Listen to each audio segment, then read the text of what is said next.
Stereotipai seni kaip pasaulis, o jų atsiradimo priežastis – žmonių skirtingumas.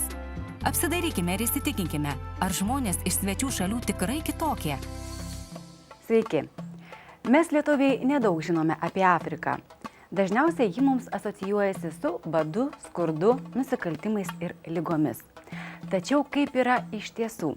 Paklausykime Kiros iš Etiopijos pasakojimo.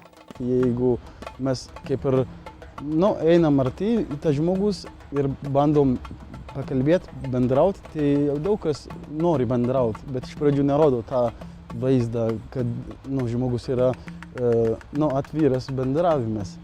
Bet iš tikrųjų yra visokių daug žmonių, kurie galvoja, kad visi afrikiečiai arba Afrikos žmonėms yra vienodi.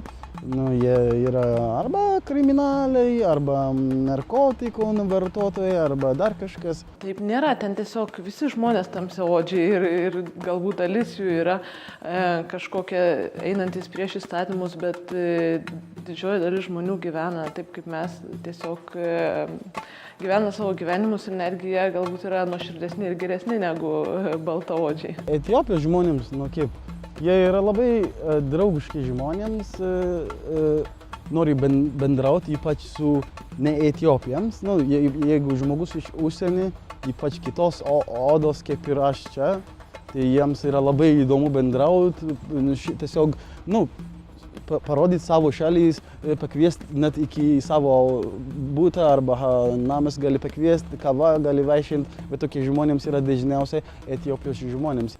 Jų yra ten labai įvairių, jie labai skirtingi, nes yra labai daug etninių grupių, bet jie kaip ir visi afrikiečiai yra tokie linksmi, džiugus, draugiški, tiesiog domisi tais atvykėliais, svečiais, bando jam parodyti, pristatyti savo kultūrą. Etiopija yra vienintelis iš 54 Afrikos šalis, kuris niekada nebuvo kolonizuotas. Dėl to ir turi savo kalbą, savo kultūras ir jie neturi priešingą prieš kitus rasų arba prieš kitus šalių gyventojai, dėl to, kad jie niekada neturi jokių problemų arba konfliktų. Tai dėl to ir jie visą laiką yra žmonėms, kurie nori priimti žmonėms į šalį, ne išvaryti iš šalį, dėl to, kad jie, kaip ir Lietuva, niekada neturėjo juodaodžių, Etiopija irgi niekada neturėjo baltaodžių. Tai pas mus irgi labai įdomu yra bendrauti ir tiesiog pasikalbėti su baltaodžiai, mums yra wow. Matyt, Afrikoje ta europietiška ar amerikietiška kultūra, jinai yra kažkiek tai aukštinama, vertinama. Tai jau vien dėl to yra garbės reikalas bendrauti su baltuoju, jei tai bus miestietis, kažkoks išsilavinęs žmogus, o jei tai bus visiškai iš kaimo glūdumos, kuris niekarto nėra matęs baltojo net per televizorių, nes neturi televizoriaus, neturi elektros, pavyzdžiui, tai jam tiesiog yra be proto įdomu, kaip taip gali būti. Etiopija ir Afrika šilta, žmonėms karšti, jie gyvena kitaip negu čia.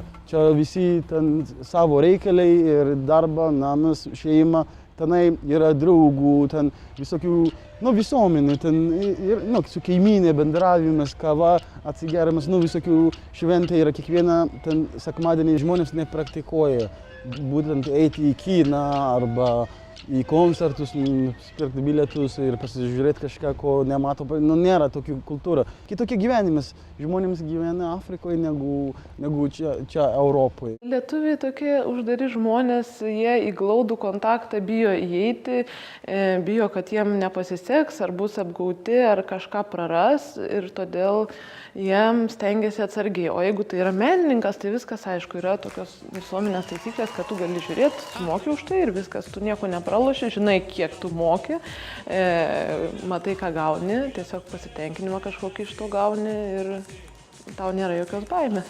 Kiek girdėjau, daug žmonių, kurie manęs palaiko, dėl to, kad net nesvarbu, iš kur aš esu, svarbu, kad ką aš padarau, jiems daugumai patiko ir visokių komplimentus, jie man duoda labai draugiškai, visi, jiems patinka, kad kažkas iš kažkur atvažiavęs ir bando kažką naują rodyti žmonėms, kurie niekada nemato va tokių dalykų. Ir va čia šitas dalykas žmonės labai gražiai priėma.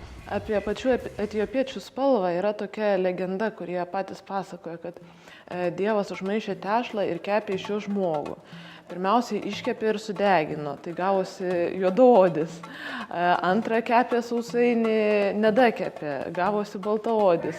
O trečią iškepė taip, kaip reikia, tai gavosi etiopietis. Reiškia, jų spalva yra nei juoda, nei balta, o tokia tarpinė ir jie skaito pati gražiausia spalva. Lietuviai yra draugiški, geros širdies ir siekiantis tikslo. Tačiau iš pirmo žvilgsnio mes atrodome šalti ir užsidarę. Ar mes tikrai tokie? Iki. Buvimas tarp įvairių kultūrų žmonių augina supratingumą bei toleranciją visai žmonijai. Tokias iniciatyvas remia Europos fondas trečiųjų šalių piliečių integracijai.